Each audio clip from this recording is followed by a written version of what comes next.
Ibrahim Traore, the 36-year-old president of Burkina Faso, is gaining attention as a symbol of hope for the people of Africa. For years, African leaders have been accused of being controlled by Western powers, putting their own interests first and allowing poverty to continue in exchange for aid and the exploitation of African resources by the West. But recently, Ibrahim Traore has emerged as a leader who is challenging this and pushing for change. In his short time in power, President Traore has already made important strides. Unlike many African leaders who have been criticized for being controlled by the West, he has been working hard to educate Africans and has revealed certain truths that were previously hidden. In a recent speech, President Traore shared information that surprised many, especially regarding the African Union, the situation in Congo, and the state of democracy in Africa. Now, let's dive into the key points Traore has uncovered and explore what they mean for Africa's future. Before we continue, please consider liking this video, subscribing to our channel, and turning on notifications. This way, you'll stay updated on the latest news and stories from our amazing continent, Africa. Powerful call for unity. Now, in a passionate and emphatic speech lasting over 40 minutes, Ibrahim delivered a powerful message on the imperative need for unity within the African Union. He unequivocally condemned the persistence of wars and conflicts on the continent, emphasizing the devastating impact on the youth. Ibrahim demanded immediate and proactive measures from the African Union, dismissing the notion of mere symbolism and calling for tangible support for conflict-affected countries. Expressing deep concern over the conflicts in Sudan and the Sahel region, Ibrahim pulled no punches in criticizing the African Union for its lack of action and strategic support. He vehemently denounced the silence and inaction of the African Union in response to foreign interference in African states' internal affairs, calling for a resounding condemnation and assertive action to protect the continent's sovereignty. In a stirring call for unity, Ibrahim emphatically stressed the urgency of open dialogue, mutual understanding, and the eradication of divisive behaviors and attitudes hindering progress toward unity. Cowardice, treachery, and incompetence. Ibrahim Traore delivered a forceful and uncompromising speech condemning cowardice, treachery, and incompetence as the greatest threats to our society. He declared that these three vices must be eradicated from our way of life, emphasizing that there is no place for weakness or betrayal in the fight for our freedom. He began by exposing the destructive nature of cowardice, asserting that it is the root of many of our failures. A coward is perpetually afraid, and this fear makes us slaves. When fear grips us, we lose our dignity, we submit, and we become tools for others' agendas. Traore's story made it clear. Our ancestors were not cowards, and we have no right to be. If we fail to fight for our freedom, if we accept slavery, our children will rightfully question our actions.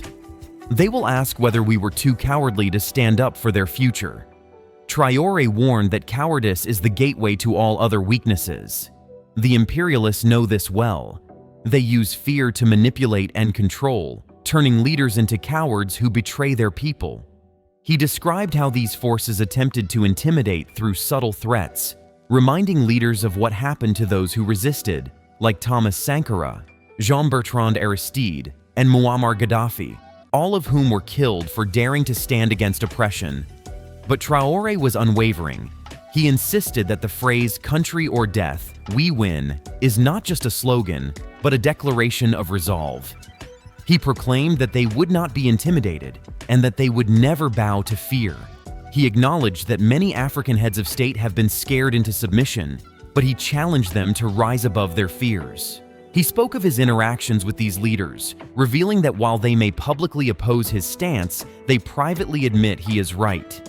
He demanded that they stop hiding behind excuses and start acting on their beliefs. Traore did not mince words. He made it clear that continuing to live in fear will make us cowards, and history will judge us harshly. He reminded his audience that cowardice leads directly to treachery, a truth that has been demonstrated throughout Africa's history. He pointed to the betrayal of Patrice Lumumba, who was murdered for daring to resist imperialism, Lumumba's death and the deaths of countless other African heroes happened because of betrayal by their own people. Traore urged young Africans to reject cowardice and treachery, warning that these were the very traits that enabled the slave trade and colonization to thrive in Africa. He demanded that we learn from our history and ensure that we never repeat those mistakes. Traore asserted that the fight against imperialism is ongoing and that victory requires courage, unity, and an unyielding commitment to freedom. There is no room for fear, and there is no excuse for betrayal. The time for action is now. Ibrahim Traore passionately articulated his thoughts on the misuse of the concepts of democracy and freedom by African leaders, emphasizing the imperative need for a deeper understanding of these fundamental principles. Rethinking democracy and freedom. According to Traore, the prevalent misuse of the terms democracy and freedom reflects a significant lack of comprehension regarding their true essence. He criticized leaders for employing these terms without fully grasping their implications, asserting that democracy and freedom are not mere political jargon, but rather profound states of mind. Traore vehemently opposed the imposition of democracy through oppressive and violent means, denouncing such actions as indicative of dictatorship rather than genuine democracy.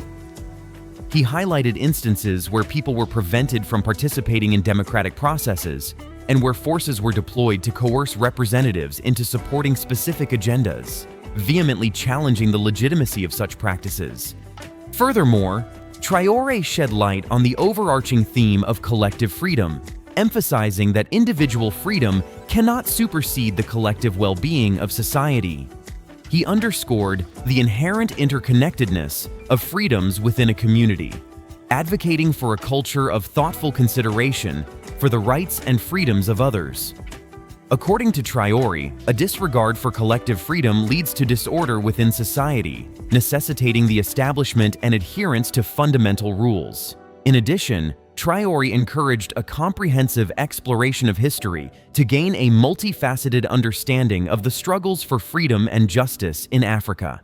He stressed the importance of seeking knowledge from diverse sources to uncover the true narratives of historical battles and the ongoing fight for the rights and liberties of the continent's people.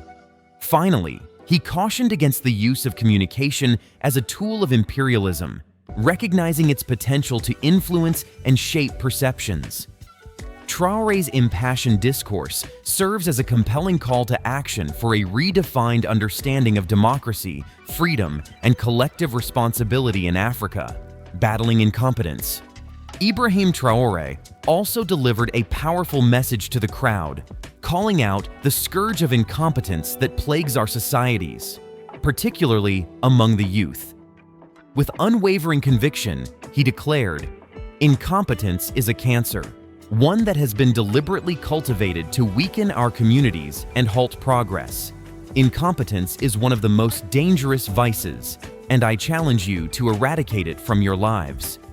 Traore did not mince words as he highlighted how incompetence has been weaponized against African society.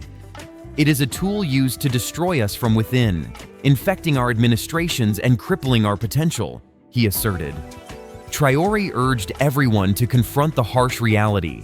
Incompetence is rampant, and it thrives alongside imperialism.